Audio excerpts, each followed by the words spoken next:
Hello, everyone. My name is Shane Jenkins, and welcome to another episode of Chess Not Checkers. This is a particularly special episode because I am in the Great America First Warehouse here in Ronkonkoma, New York.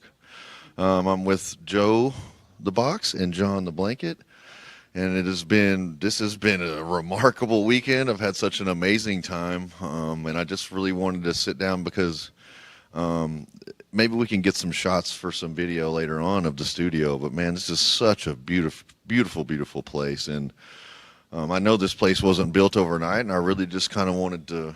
Um, yeah, I don't think you meet patriots like this very often, and so I wanted to really just get you guys' story and just kind of see how this all came to be and what motivated you guys to go this direction. And so Joe showed me a wonderful weekend. We went to downtown Midtown and went to a protest with DVS 7.0 across from City Hall. We triggered all the libs in New York by driving around with the van with the music playing really loud and flags waving everywhere. And we got to see Times Square. We went to a concert and saw Outlaws in Kansas. Like, it has just been, and I'm leaving out a whole bunch of stuff. It's just been such a phenomenal weekend, and I'm so thankful to y'all for inviting us up here and allowing us to film also the inaugural edition of Liberty's Cage.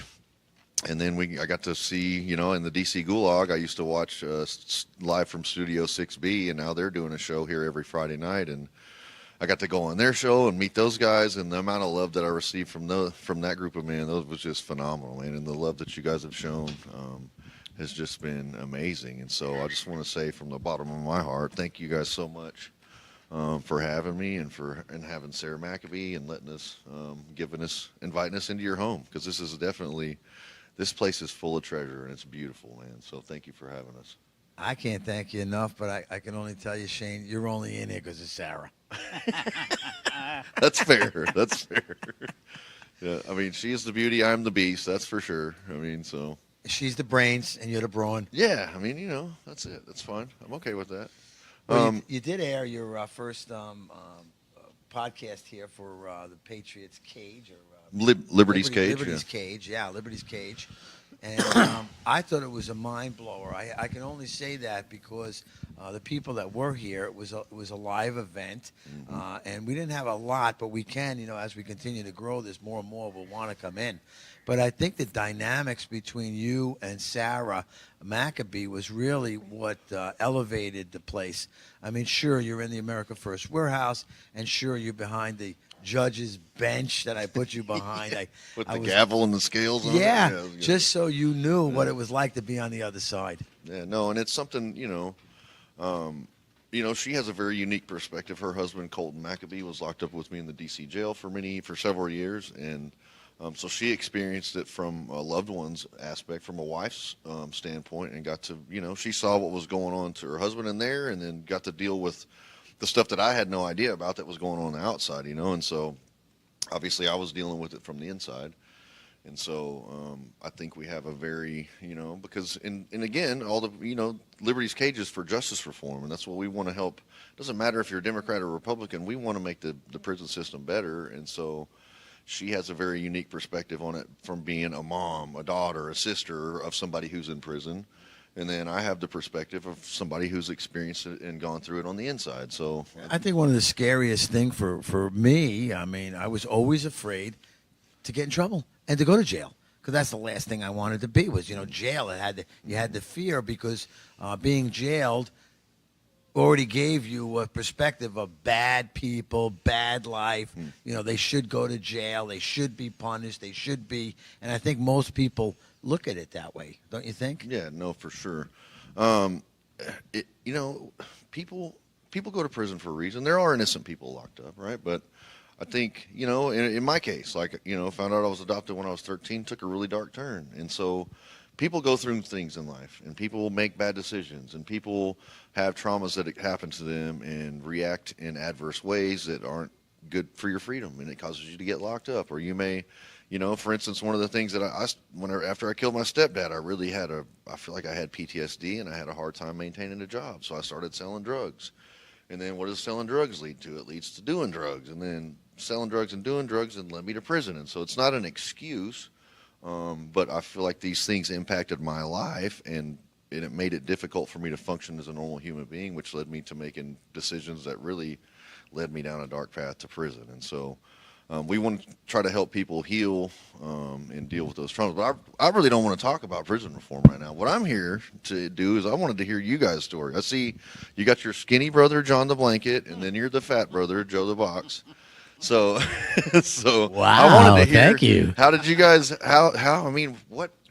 Tell me. I mean, you told me about your dad, and then you guys started.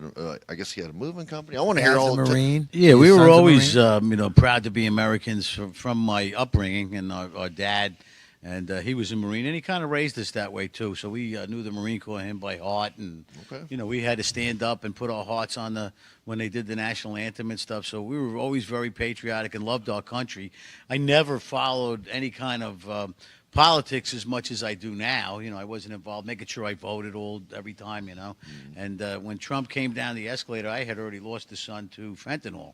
So I'm already mad that the borders are open and the Chinese people are sending this in there. And, we were very angry about that. And then when Trump came down and said he's going to close the border and help solve that fentanyl problem, we were all in, and we got carried away. We wound up meeting Mickey Babbitt, and she was definitely a start for us. And when she first came here, we had already had honoring her daughter Mickey. We didn't even, Ashley. Right. We didn't even know Mickey, and she came in. My brother and I, we got a Save Ashley on our Corvettes, and then we have an area dedicated just to Ashley before we met Mickey. Right. So when we finally got her and we were involved in going down to the J6s, I will say one of the things that I really liked about it is I met so many good people that came out of that prison or that were out there every night singing to you guys and praying with you guys and stuff.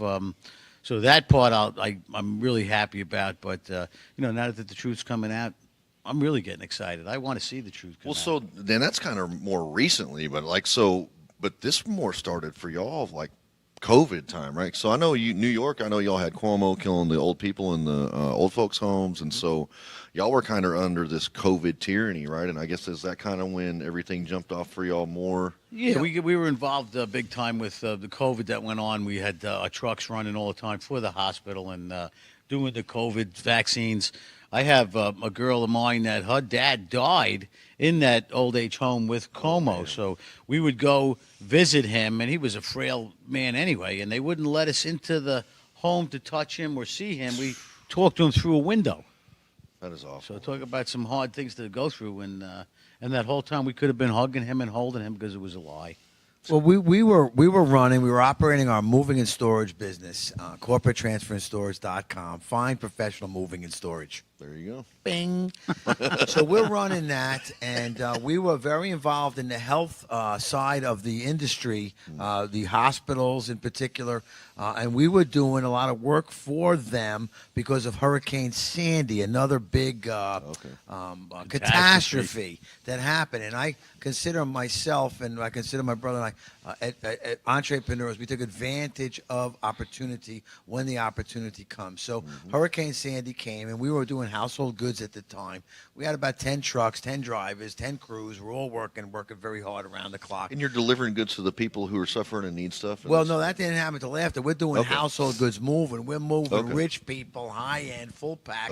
We've been doing it for 35, 40 years. We're bed buggers. We're furniture men.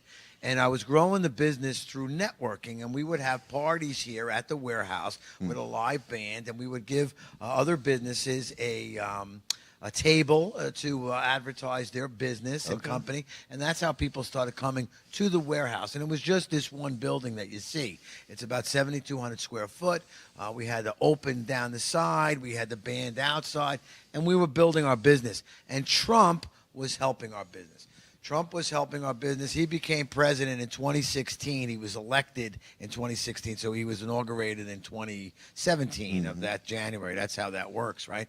So he's in business, and we see him coming. We started showing some of his, we were showing the debates. I mean, how funny was it when he said, like, oh, one more step, you're going to fall off this stage to the guy on the end, Or he would say that. Was that Jeb Bush? He said that too? Right, yeah, look at Jeb. Oh, tough guy. And he said, my mother, and he said, your mother should run. Your mother's Yeah, he tough. was brutal. But we had a lot of those shows, and people came here to watch on the big screen Right, and and that's be kinda part what of it. got me. We still have events that we go on. We have a couple hundred people here, and there's still people that come in. I've never been here before. I can't believe this place. How come I didn't know about it? Well, so this kind of started as it was a gathering, and it was kind of a small convention, like for people to advertise their business, and then it was a little celebration because you got the band and the people are drinking, having a good time. So it was networking. The networking was a part of the business that I really enjoyed. But then when Trump got involved and started doing, his the whole primary situation, then he was doing his rallies. So we would open up for the rallies. We found this young group of patriots that had rallies on a regular basis, the Long Island Loud Majority. Okay. Unfortunately, I don't think they exist anymore, and I think that the devil came in, threw money at them, and they faded away because that's what it does. You're not going to come in here and buy Joe the Box or Johnny Blanket. Right. Maybe for a moving job for $6,000, we'll do something like that. But that's what we do to make a living. But you're not going to change my way. You're not going to change Shane Jenkins. He's not going to, come down the stairs and be different anyway because it's not going to happen. Yeah, and what we were doing, we were promoting people that had the same like mind as us, America first, just like Donald Trump, not somebody giving us lip service, what we got stuck with. You know what I mean? Right. So we're out fighting every day to get America first candidates into this warehouse. It's been lip service for about 35 years, if you really think about it. I mean, we started our business in 2005. We learned from our dad. My father ran a very successful company, Allied Van Lines. He was huge in the industry. And John ran a company in Florida, and my brothers and sisters all had their own business. I ran New York. So we understood how to make money. We understood that you can't spend more than you make. It's very similar to the way the country needs to be run. So we really love Donald Trump, right? Johnny Boy, we got behind him. And as he became president, great things happened. But John mentioned his boy and the loss of him through the fentanyl process. You know what I mean? So many American families have lost their lives with that. So we were into Trump, and then when we lost Joseph Louis Verteber, Johnny's boy, at 24 years old in the city of Baltimore, a real shithole ran by the Pelosi's and, through the years. It's another shitty city run by the Democrats, drug-infested, murder, rape, the whole 9 yards. And this young boy got caught from somebody that he met for the moment. It didn't matter. So just like you, Shane, I have PSTD because I was there with the boy. Yeah. I witnessed this. I had to get up in the morning. I had to call my brother Johnny and tell him his son is going to stay here in Baltimore. That was, and my PDS, when I came back here to New York, and I was on my hands and knees and crying, and, I was called a lot of bad things. I wasn't, it wasn't a good time in my life, and I'm sure you can relate to that. And then when God said to me, He's got a message for you, Joe. You're going to take this to the next level. You're going to bring out the truth. You're going to bring out awareness.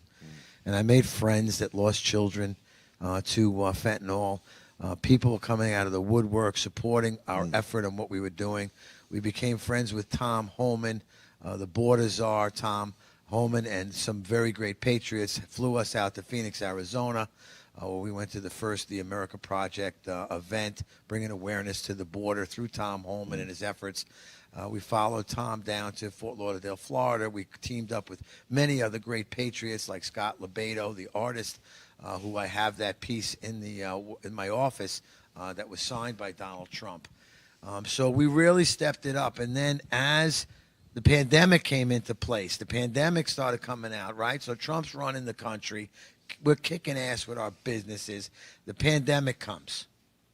Well, that's when Jesus said to me, Joe, you're going to build something spectacular, and I don't have any money to do it, Lord. How is it going to happen? How are we going to raise that money, And the pandemic came, and the hospitals and the state and the government hired us to hold the product.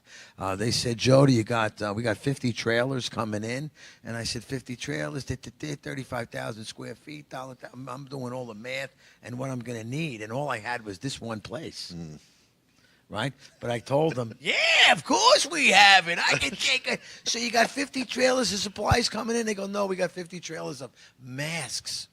Then we have 50 trailers of gowns and gloves, and we have machines, and we have defibrillators and ventilators and floppulators and bipulators and whatever else we had to do around the clock, dude. We were putting them together, right, John? Oh, it's crazy. And as the buildings, we needed more and more space, the company started going out of business. First was the Broad Hollow Theater. When's the last time you've been to the theater? Well, you won't, because the theaters were shut down. You weren't allowed to go to the theater. Right? How stupid it was. So That's what helped us get started. So we had some nice backdrops from the theater. okay. And then we Like the hung New that York up, City. and we hung up all the warehouses.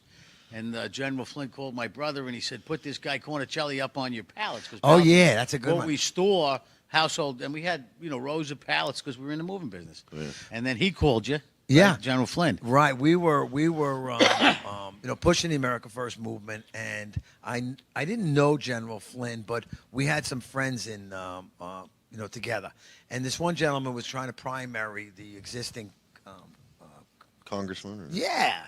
The Rhino, whatever they are. So he came in, and then I get a phone call from General Flynn. Would you mind supporting this guy? And I said, "Excuse me, I'm sorry, sir. Who am I talking to?" And, General Flynn. I said, "Of course I was General Flynn." I stood at attention right away, And my dad was the Marine. He wanted me to make sure I told Flynn that he outranked him. Yes, because every Marine outranks anybody in a different branch. Every Marine. See, he knows because Shane's all buddies are all part of the services. He knows the Marines. He knows the paratroopers and the special forces and all of these guys that were locked up. All January 6th guys, yeah. They're all 70, 80% of the people that were locked up Police that day. officers and Shane, were all- military. It's unbelievable. Yeah. Well, out of the 1,600 people, 72% were either law enforcement, prison guards, or military. It's crazy. Well, Joe, I think that you got one of the most impressive phone lists that people that I know from that we started this movement here, and we met some people. I mean, probably half of Donald Trump's cabinet had been here. Yeah, it was funny because I was talking to Kash Patel. I was booking him for his book to come in here, Government Gangsters. Perhaps you read that, the manifesto on how we're going to take care I of read our it in country prison. back. I read it in prison. I'll get one signed for you specifically. Well, I'm on the phone with Cash, and then I had gotten a phone call from Rudy. Can I pick him up at the airport? I said, "Rudy, I'm sorry. Can you hold on a second?" I said, "GF, I got to get going." Rudy's on the other phone. "Rudy, oh, sure, absolutely. What time you coming in?" "Oh, I'm sorry. Hold on a second." "Oh, Tommy Holman, you want me up in Watertown for your event?" "No problem. I'm going to be there for you." And then all the way down the line, Kellyanne Conway. I mean, it's just been an incredible, incredible ride. I feel like God is, whether it's from the theater things, like these things just kind of, you were already kind of doing the gatherings here together. And it's kind of like God was like just kind of maneuvering you down this path. And he's like, "I'm going to put this person in your way. I'm going to put this person in your way." And I think We don't like to make money off other people's misfortunes, but these other businesses, because of the COVID and the lie, they had to close down. well, in Texas, you could go to the bar, you could go to the strip club, but you couldn't go to church and you couldn't go to the theater. So tell me how that makes sense. Well, even like if you don't wear your mask and you go into the restaurant, you have to wear it standing up. But if you're sitting down at the table, you don't have to worry about your mask because the level. You got to lower the mask to put it in your mouth. But you said something right there, Shane, and it brings to the attention on Thursday nights here at the America First Warehouse. We have Bible study that starts at 6 o'clock. We're doing the book of Matthew right now, and it's about 8 or 9 people. And I really like to try and start a men's Bible study out here as well, Johnny boy. That's something. Are you streaming that or anything like that? Well, this is what we want to do. We do. Yeah. We're not streaming it yet. Okay. And we also have right after that at 7 o'clock is a church that comes in here now. When we took over all of these buildings, Shane, we had so many offices that we weren't really using. So somebody came to me and said, "Joe, we have a home school that wants to do artwork and some music classes that they've shut down at the schools. Can you give us a classroom?" So I said, sure. It was perfect. Each office has a bathroom and everything else. So we put a school in there. And then I have Nelson Medina, the artist. He had a studio that I had given him because he got thrown out of his studio. They weren't doing any more art galleries, art shows. So I went down the road. One of them in particular, I got a phone call, and they said, "Joe, there's a church that got thrown out of the fire bar in the basement. Do you have a space for them?" And I said, "A church? How? Sure, absolutely, a church." So we started. Like, how could you say no to that? Really? Yeah, I couldn't say no to that. And the thing that killed me about it was a French church, Wow. so I didn't really understand. I spoke to the pastor, the prophet. He's a prophet diamond, and he really said some things to me. I got to tell you, Shane, that blew my mind. On where I was going to be and what was going to happen. But what really got me was the church when they translated it into English. It was Christ to conquer the nation. Oh wow. Yeah. Christ to conquer the nation in French, and I was like, dude, you got to do that. So we've had many events in here. They're in here Thursday nights, and Pastor Crystal, through the power of Jesus and God, she does pray and heal, and she has not, but God has healed through her, Right? church Yeah. and through her effort, my friend. Yeah, absolutely. Do you believe like that something could happen? I mean, I believe God. I don't ever underestimate. I've seen what God can do in my life, so I don't underestimate. I don't underestimate anything that God can do. Well, one of the things that I really liked about the services on Thursday nights, they played music, and the music has drums and guitars, so it's not like, the old church that I grew up in, the Catholic church, and it was all, hymns and, more opera-like. So the church here put the music up and the words up, and they had the new Christian music, which is very moving, you know what I mean? So I had, went with Joe a few things, and I loved the music. I could feel myself being moved, and one of my friends that I met through the J6 was Gary McBride. So Gary was a pastor in his past life also. Okay. So I said, Gary, I don't know. I went to the church, and I got chills, man. I could just feel I was just moved with the music, and he had said that is the Holy Spirit entering you. That's what that's from, Yeah. And I loved it so much that I even went down a few months ago and got baptized. Okay. Yeah, so I was rebaptized. My mom and dad, what do you mean you were already baptized? What are you doing? You know what I mean? I go, well, I don't think that hurts. I think anything with God is good. Well, Anybody that has that faith. Baptism is an outward profession in front of the body of Christ of the testimony of an inward transformation. So when you feel like you've had an encounter with Christ and then you profess it by baptism through showing it to, you're saying, I'm standing up saying, I'm a Christian, I'm going to walk accordingly, you're all the body of Christ, and I want you to hold me to that and hold me accountable to that. And so, Well, I try to live the right life, in the way He would want me to. I'm only human, and I don't have the best of my past experience, my past life. I did a lot of damage. I hurt a lot of people. I don't want to live like that anymore, And then when I got baptized, I'm going to say that was a day that really changed me, and I'm so glad that I did it. And my mom and dad said, "We're so sorry we didn't go," because they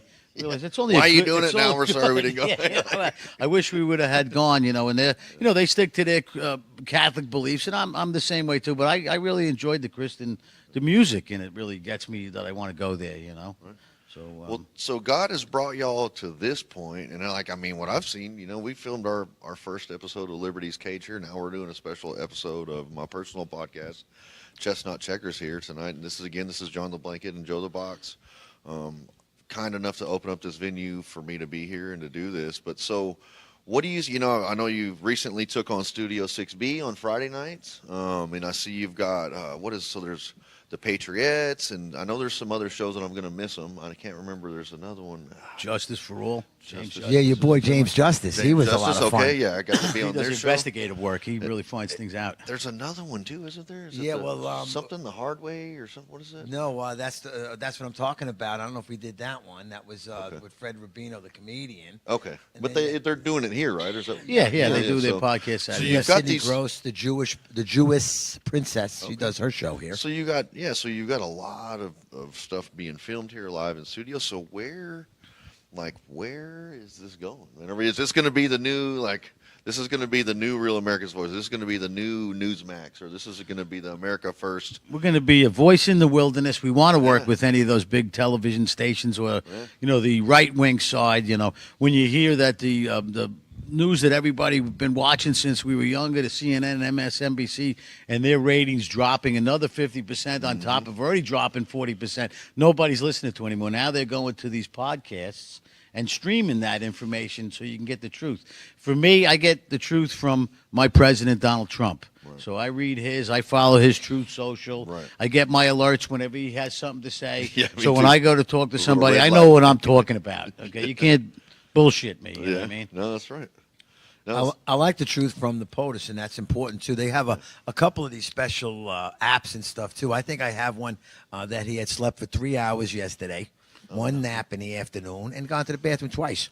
He's I do get the amazing, little man. red, the truth social. It's a little red flashing light. My Yep, phone will yep. read it to me sometimes. Yep. So I want to get the real news, because I take umbrage. Anybody says something bad about him, anybody says something about Melania. Yeah. I don't have the second to listen to it, and I don't want nothing to do with you. Right. You know what I mean, I'm. Well, you guys have a show too, right? Yeah. We do the. What is Every that one? Tuesday morning from 11 to 12, you can tune into the America First podcast. And Okay. that's, it's all dudes, all right? We had a couple of girls on there, and then we changed it up a little bit because there's a perspective that I want to give you, and it's from the man's perspective. So that's on every Tuesday morning, 11 o'clock. Johnny and I host it. Right now, we have the great Fred Rubino, the comedian, and Kevin Downey Jr. comes on. Okay. So they really, they step it up, and it's a lot of fun on Tuesday mornings. So it's like the new man show without that loser Jimmy Fallon. on Yeah. it. Oh, yeah. That's right. Those guys are so bad. Man, I tell you, Kevin Downey Jr., man, I really took a liking. We did, we had some shots and had a good time. I got to be on the radio show with him this morning. That was really, Yeah, I'm getting jelly. You've been hanging out a lot with him. I wanted more time with you myself. Well, he's got a famous name, so when you think Yeah. of Kevin Downey Jr. or Yeah, it's like Robert Downey Jr.'s brother or something. or the other, there was another Downey that had a show, a talk show too, like a Maury Povich or the Jerry Springer style Right, show. right, yeah. right. So there was Maybe another that's guy, what- Kevin Downey Jr. Maybe that's what we need, the new Jerry Springer to be here. That'd be Jerry. Yeah, we got a lot of potential, and I do appreciate you coming down here. And when you talk about what's going to happen or where is the America First warehouse going, we right now have tremendous faith in God and the direction that we're going. We need sponsorship like everybody else does to keep things going. We're trying to create sponsors. We're doing commercials right now for a lot of local businesses between the podcast, between the shows. Because if we're pounding out, 4 or 5 shows a day, then between each show is a 3-minute or 3 commercials worth of, or 6 commercials. So how in do 30 people seconds. find the America First warehouse shows? Yeah, that's a good question. I'm glad that's a good question from John. Thanks for asking, John. You should know this, John. Skinny one. It's all simple through the website right now, www.theamericafirstwarehouse.com. There's a lot of words there. I can spell it for you, but I don't think I have to. I tried to make it real simple. The America First Warehouse, and that's what we are. When you talked about the press the other couple of minutes ago about losing 40-50% of their total volume, we do not have any tolerance for fake news. We have tremendous events in here. We had the fashion show, which was pretty phenomenal, the MAGA fashion show, which is all about America First and the beautiful dresses and suits and clothing that conservative manufacturers are making that was shut out of the shows in Manhattan, right? So we do that. But at the door was one of the fake newspapers, whether it was New York Times or whether it was Newsday or it was one of the fake news. Yeah. And I stopped him at the door and I told him that you are not welcome here. You're not invited here. Well, geez, we're going to say the news, but you can't tell the truth. Yeah. So what makes you think that you're going to come in here and say the truth? I know what you're going to do. You're going to body slam us. You're going to paint a fake story, so therefore 0. They're going to pretend to be nice, and then they're going to write a crappy article about you. So- Shane, you would have loved this, man. I gave them a chest bump. Like, I just kept hitting them with my chest because I know I can't physically handle them and stuff. And I said, don't bump into my chest. Don't bump into my chest. Get out of my warehouse. And I pushed them out the door, out the back door. I wouldn't let them in. Yeah. You think that we get blocked and ghosted on a lot of stuff that you post out there? Because you should be able to see us on Rumble. Yeah, we're on all X. the websites. It's not as bad as it used to be. I like X because I think that's the best one to go until Truth comes out with their program. Truth's supposed to come out with the ability to do what we're doing here Okay. on their program.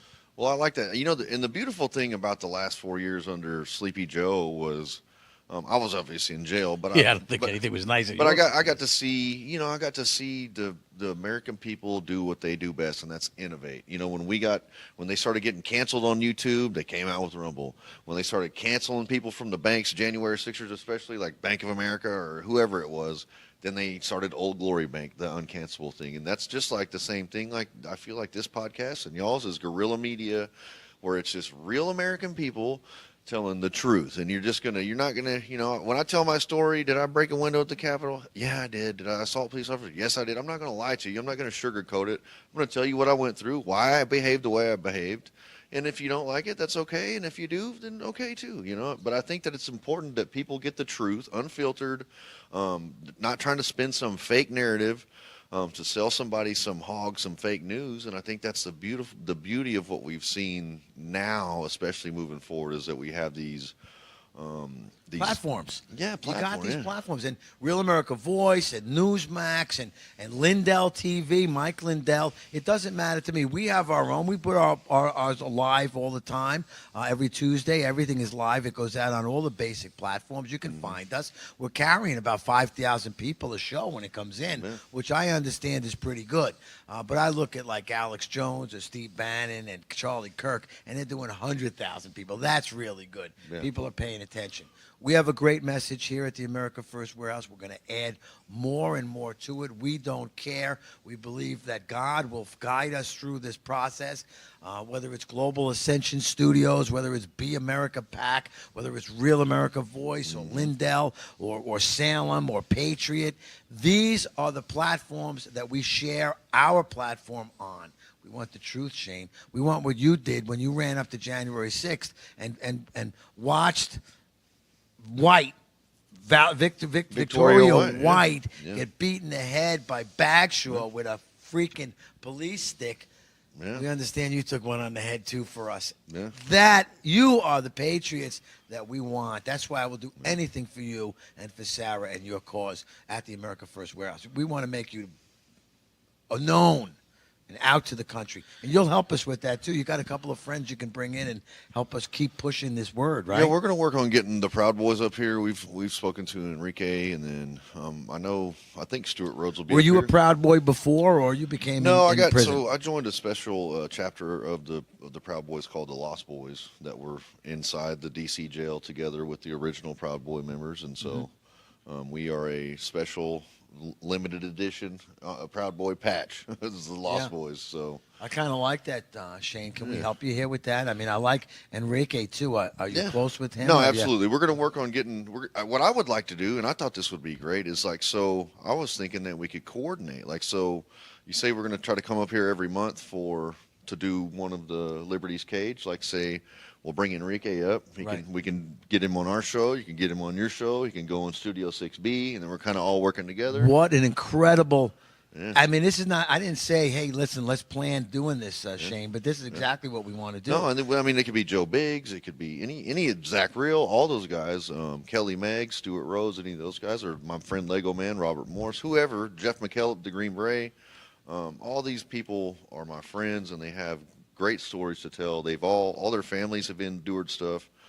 They endured stuff, and we endured it together on the inside. And I think it's important that America gets to hear these stories. And that's what I love about this. I interviewed one lady named Leah Hoops, who does election integrity in Pennsylvania, and you guys. But everybody else has been a January 6th group of people.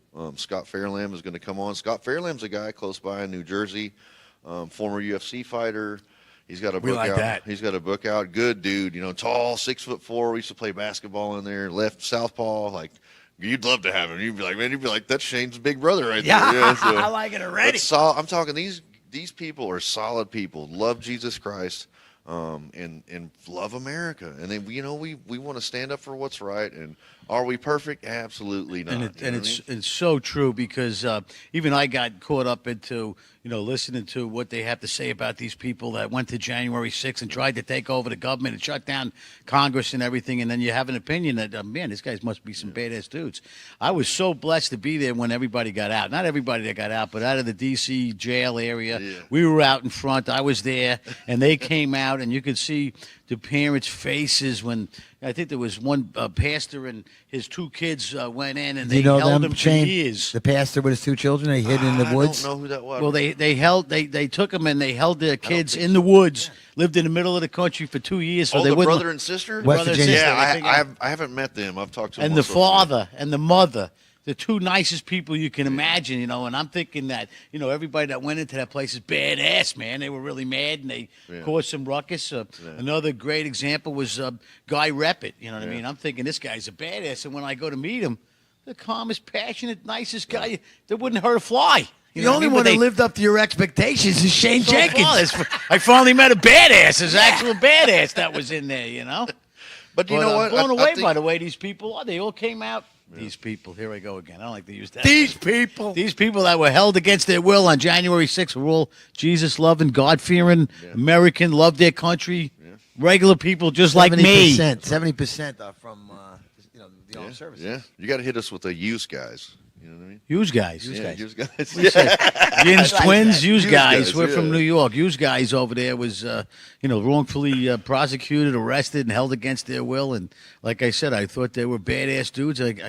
This guy's the most pleasant, nicest guy I could imagine. You know what? But we are, right? But if you're going to steal our country away from us, if you're going to try to beat the crap out of us, you know what I mean? We're not. That's what this country. That's like you think about in World War I, World War II, the 16-year-olds going to fight on the beaches of Normandy and those kind of things. Like those are heroes. Those are badasses. You know what I mean? Like we lied to get themselves into the service. Yeah, about their age. I think my dad did too. But you can only push a real man in America. You can only push so far, and I don't care. Like I love Jesus, but at the same time, you're not going to beat a woman in front of me. You're not going to beat an elderly man in front of me. And when I find out you shot and killed somebody inside, there's only so much you can take. And so, it's that way across the board. On top of, what it says, if tyranny becomes law, rebellion becomes duty. And I feel that way. Like I wore a 1776 hoodie with the Betsy Ross stars on it to January 6th, because part of me was like, something needs to happen. They need to figure out what they're doing. And so,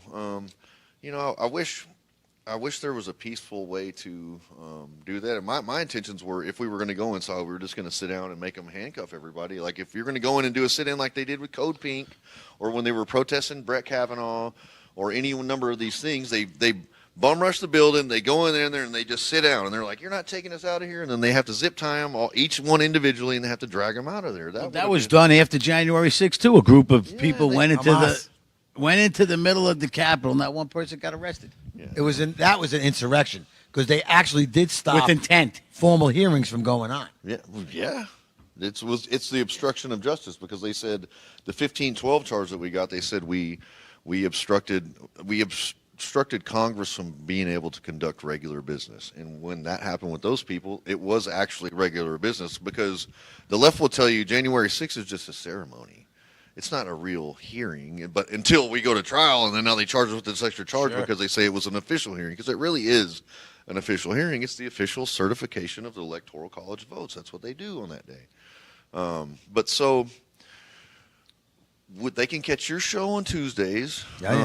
So is there anything else in the works? Like, you got any breaking news, or is anything happening? Like, how do people come to the warehouse? Like, do they just need to find out when there's going to be an event here? Do you need to vet people? What do we need to do? I'm sure people are going to want to know, like, how do we come see Joe the Box and John the Blanket, Yeah, I can't wait. I can't wait that starts happening. And yes, it is happening. We're utilizing every avenue of the social media. We're using every avenue of the America First media that we can to get it out there. And I'm just going to continue to hit it. Every weekend, we got Studio 6B Live. You know how much fun that is. Mm-hmm. On Saturday night, we have always another great event to follow up, whether it's karaoke night, or whether it's line dancing night, or whether it's a fashion show, or whether it's the conservative artists coming up on June 14th for President's birthday and Flag Day. Okay. I mean, there's always something coming on the event center, in the warehouse. We're going to take advantage of you, Shane. We're going to take of you with your contacts and your relationships, and we're going to show your podcast out of here, and we're going to bring you in and synergize. When you come in on once a month, it's going to be a party like they had on January 6th when you guys all went down there to party at the Capitol. We're going to do the same thing here at the warehouse. And what a great place to come to here for all these events. And one of the things that stands out to me that I really am impressed about most with the America First Warehouse is how the veterans are welcomed. So we get some veterans, they're old timers. veterans. I mean, they're That's already right. at the end of their ropes, but they don't miss an event. They come here. Joe makes them comfortable. We put chairs and couches out for them. You know, they're not Lattes. uncomfortable.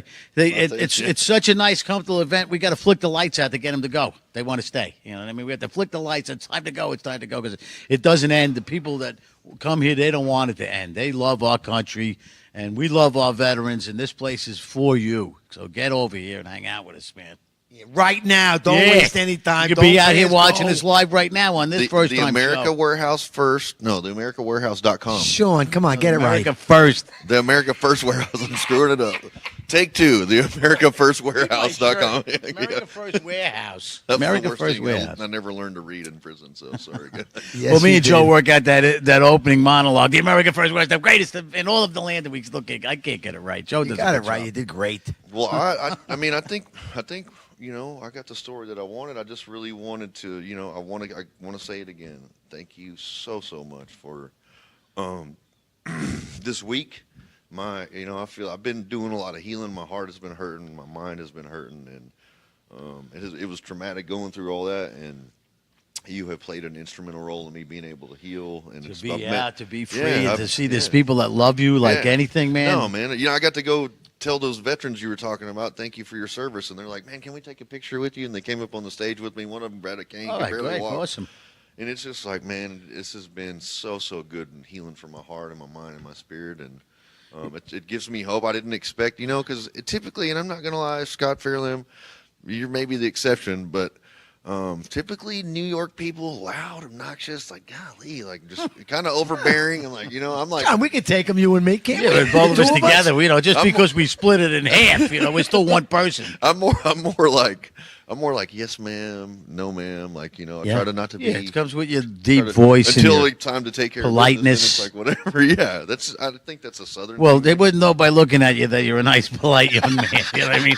So that right off the bat is kind of tough to swallow, but we know about you. You know, now. I will confess, I had a preconceived like expectation of what I thought New York people were going to be like, and I was blown away by the support downtown that's in nice. New York, and I was blown away with the hospitality that you guys showed me here, and I just can't thank you enough. And There's so much more of us, Shane. There's so many people that feel the way we do. There's so many people that, you know, they like to think and believe that they might have done what you did or might have done with all these great J6 Patriots have done, you know, but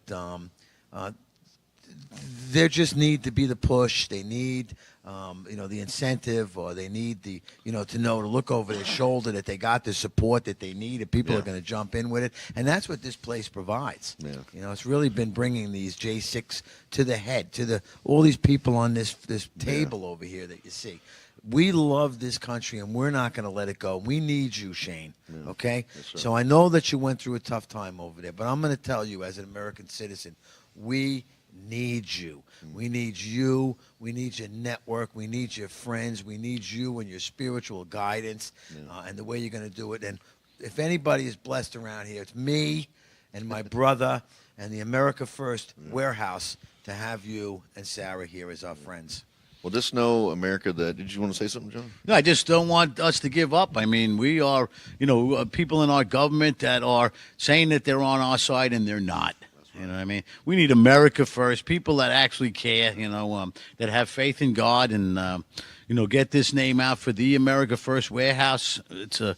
We're not giving up. You know, as difficult as it is, Never we know surrender. there's something good coming in the future, and just meeting people like you and being able to be part of your time means the world to me. I'm honored to be a friend of yours. Well, I Now. wanted to say sorry for the loss of your son and sorry for the loss of your nephew.